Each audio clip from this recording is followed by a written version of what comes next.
Hello, hello, everyone. Welcome to our podcast, Women in Wisdom.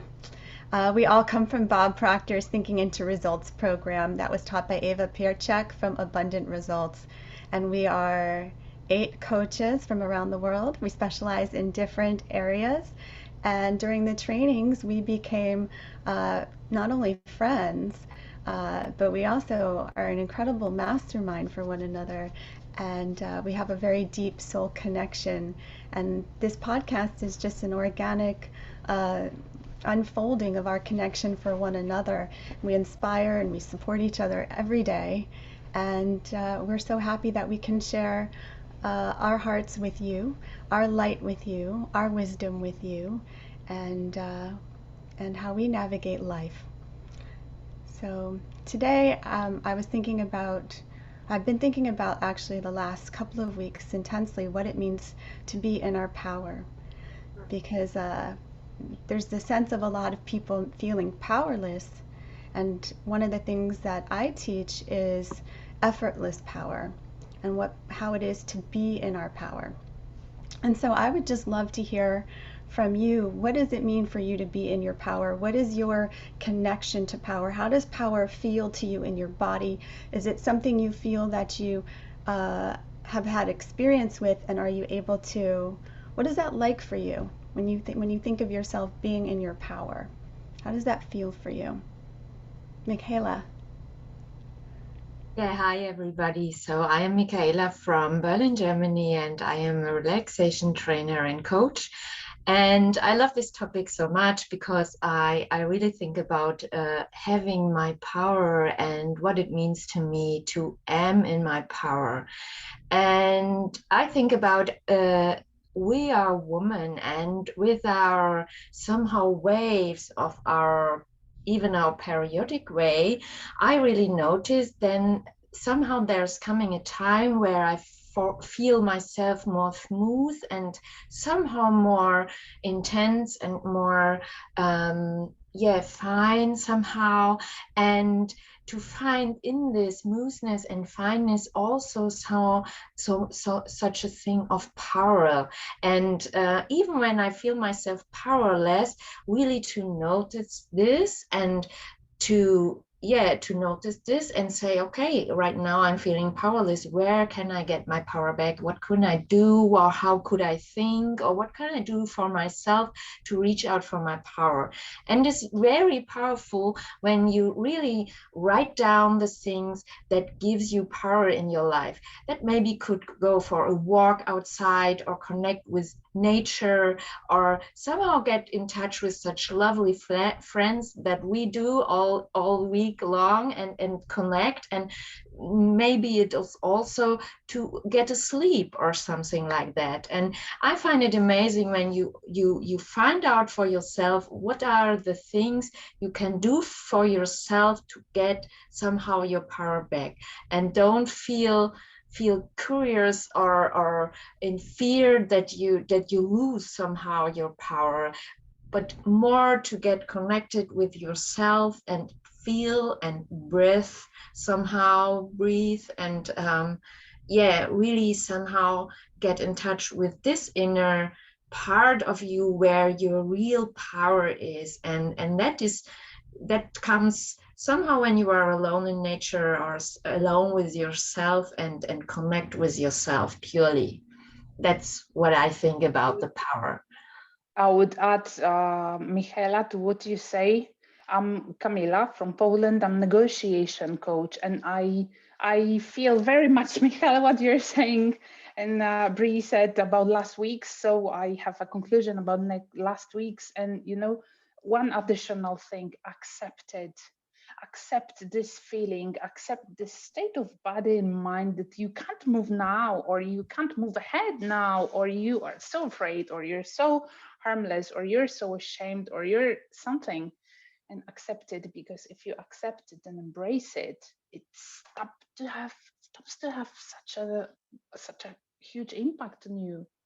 It stops to paralyzing you, and then you can get back into your powers and move ahead, do another step ahead, like I just did.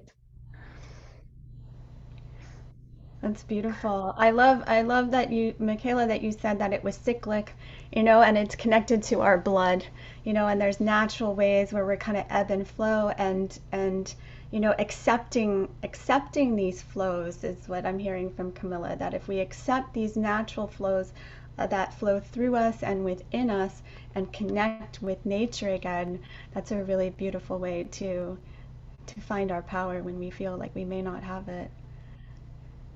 Arta, what do you think? Oh yeah. So hi guys, I'm Arta.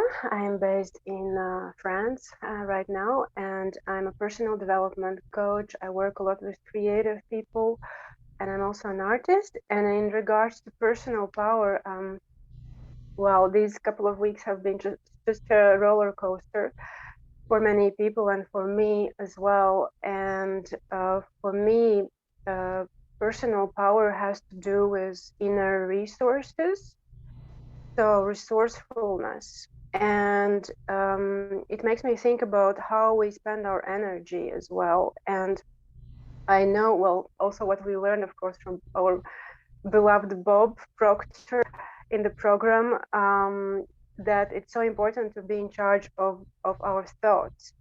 And what has been helping me in the last couple of weeks was just being very disciplined with my own thought process and directing my energy and my inner resources towards creating something constructive rather than being more angry or sad, but being hopeful and not letting the fear creep in every single day, but having more faith in positive outcomes. So I think being in charge of my thoughts, that's what big one for me in terms of personal power, also self-love.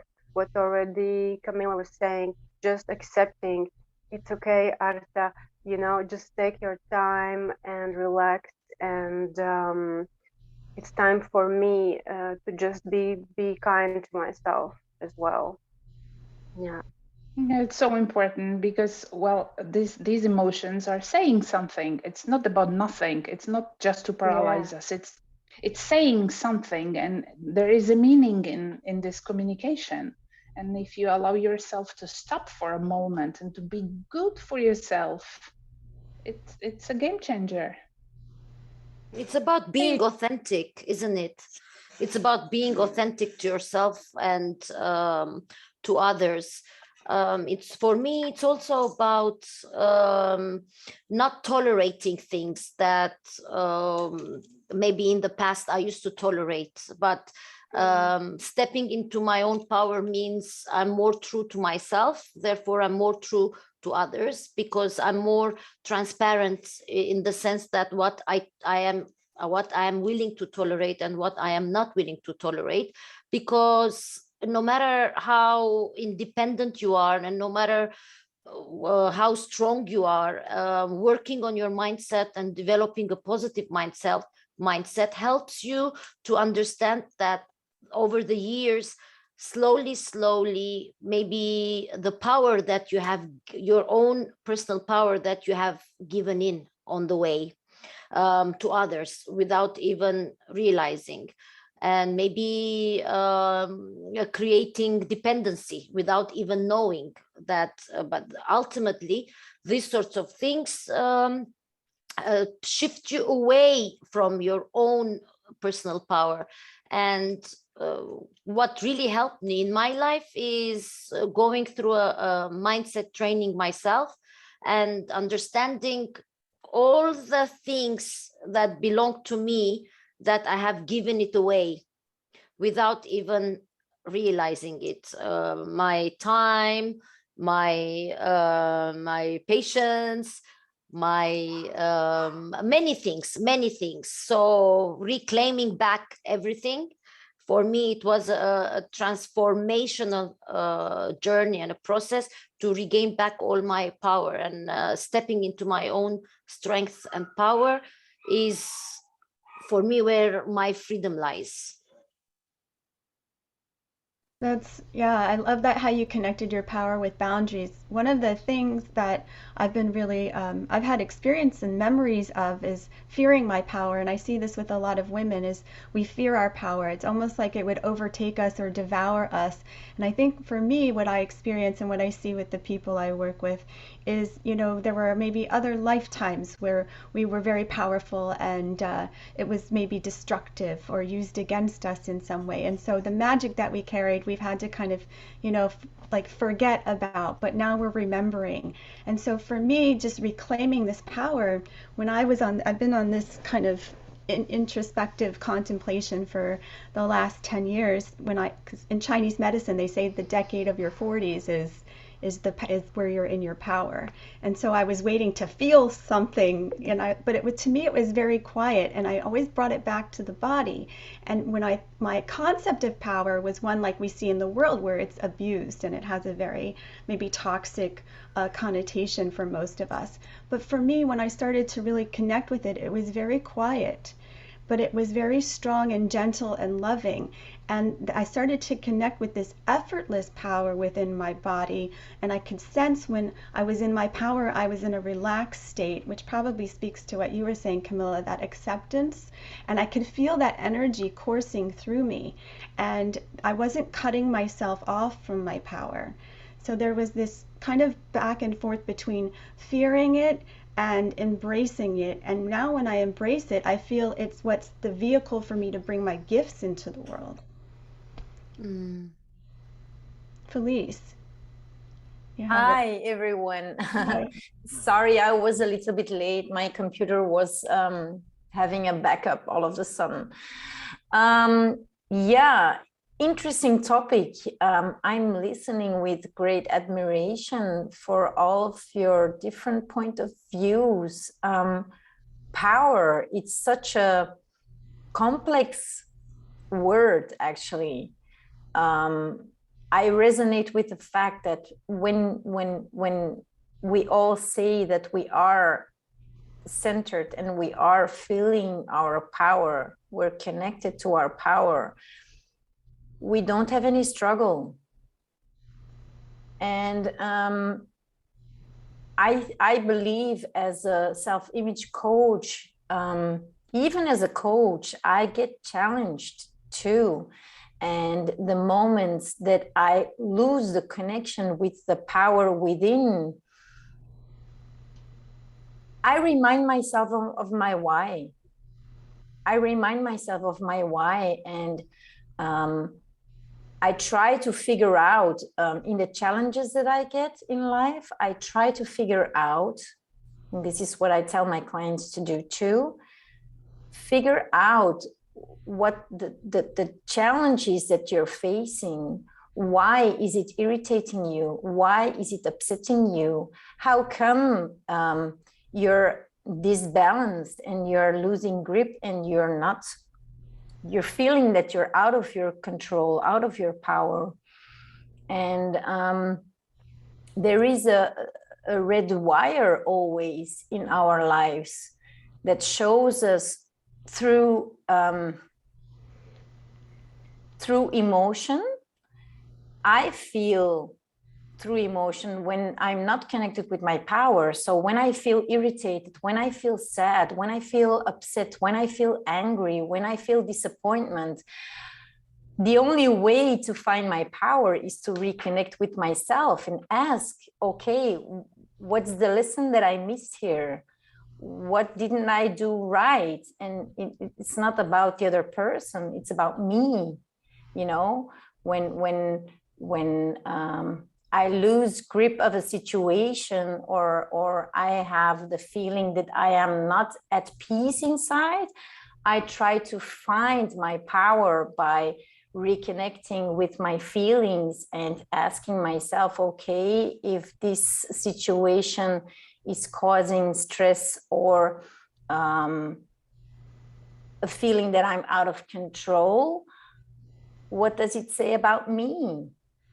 Where did I lose myself? Where did I try to please or to like Arlette was saying, the boundaries? Where have I where did I allow someone to trespass, to, you know, to cross the boundary, or where did I please some situation or do something to make sure that everything was fine and all the people around me were fine and the results are good, but somehow I lost connection with myself. So what's the mistake that I have made? And in this part, to reconnect with the power, when I have discovered where I made a mistake, where the opening on in my boundary was, I forgive myself to reconnect, because if I don't forgive myself, I'm unable to step into my power. So yeah. Isn't it also, sorry, isn't it also about a responsibility? It is, I think it is also so important to take responsibility for our own power and to don't give it to anybody else than us. Really to take everything and every thought. And we learned the last couple of months, we learned this, to look outside what's coming out of there, to take the responsibility for back to us, and for our thinking and our feeling and our creation, what we are create outside. And also the situation right now, look, where is the war inside myself? Even the cells every day maybe get in war about themselves, and or maybe my thinking get in war and fighting against each other, because I want to think that, and the other thought said, no, you have to think that, and that's all the things. And even with my neighbor or something like that, and really to calm down and get somehow in a peaceful state of myself, to feel the peace and to connect with the peace. And I, out of this peace in myself, and what you, Felice, said is a big one, to really forgiveness about the other one, the other person, and myself. It's such a powerful lesson about this. I love it so much.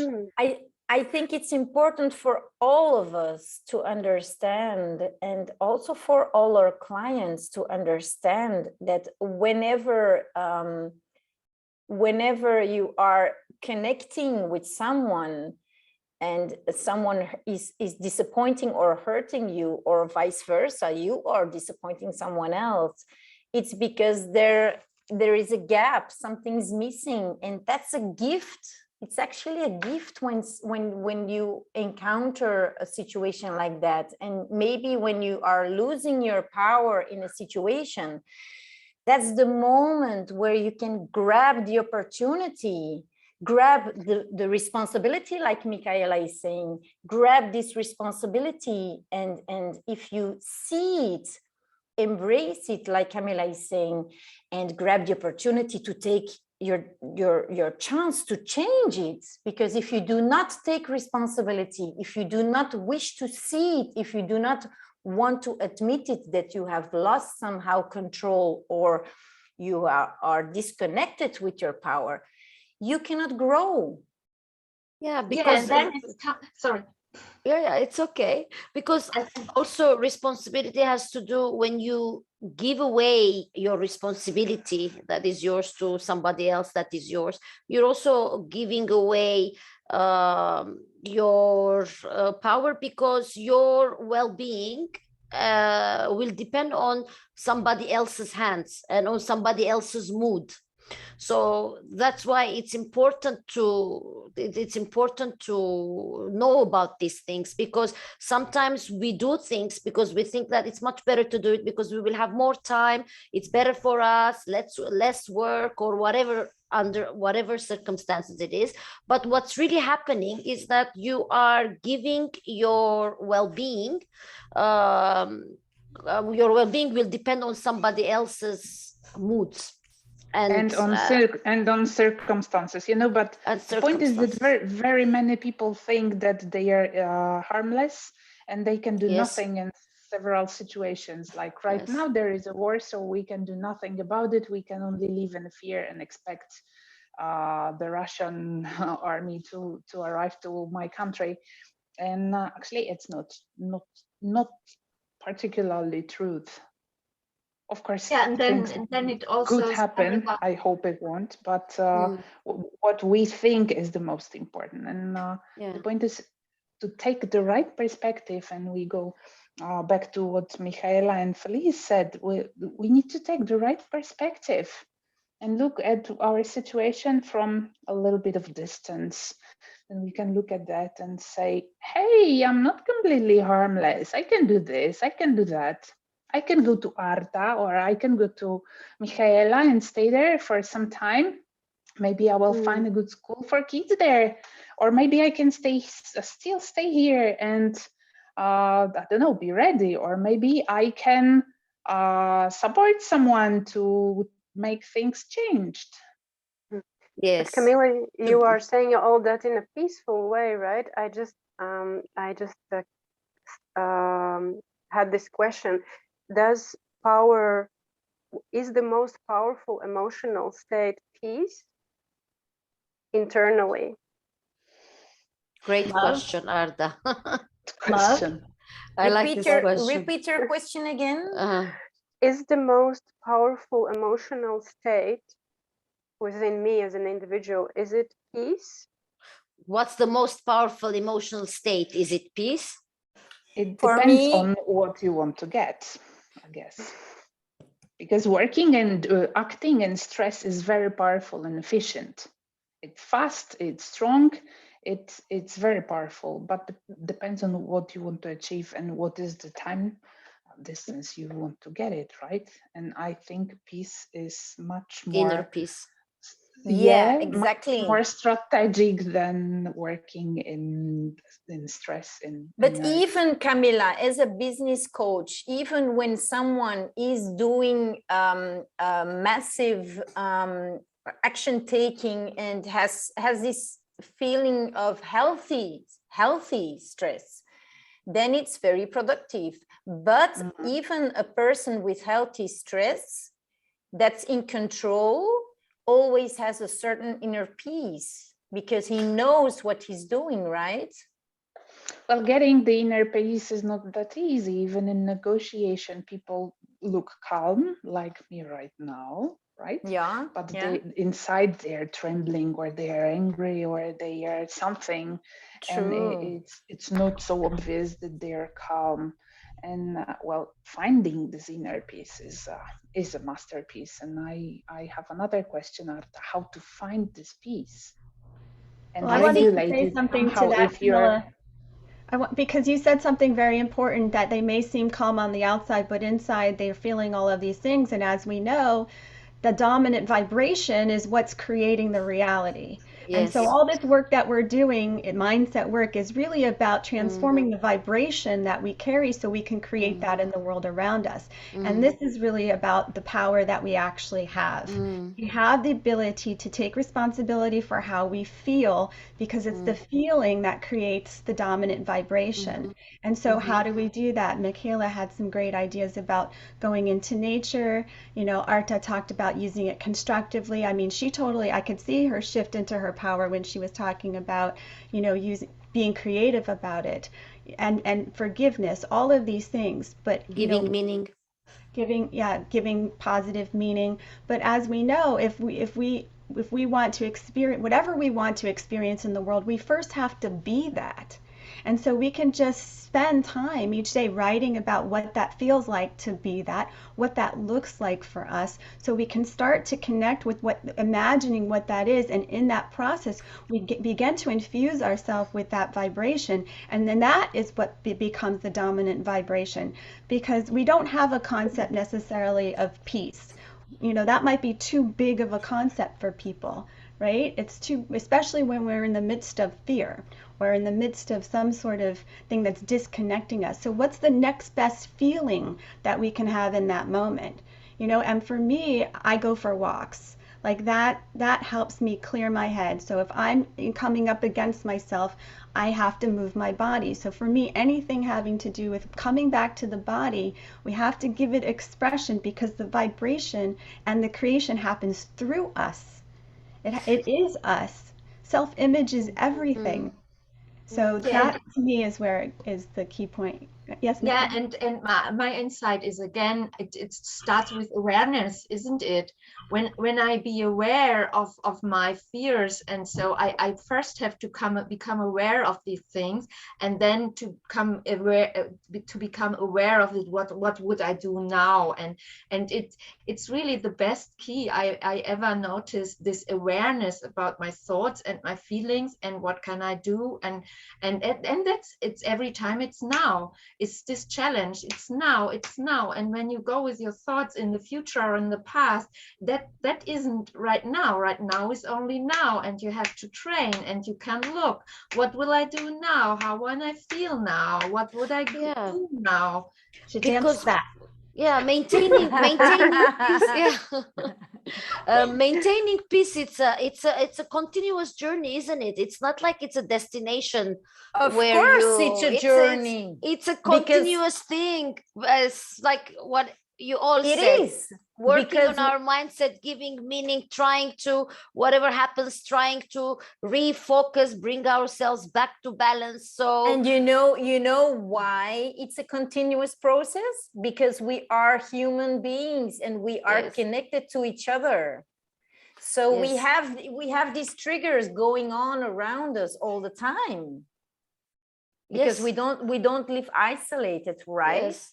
It's what Bree said. Our power is to take responsibility of what's happening around us, to make sure that what you all said, to give a good perspective to what's happening. Otherwise, we know what happens. You emotionalize thoughts, and there goes your power, and there goes your peace. Well, what a powerful dialogue today, everyone.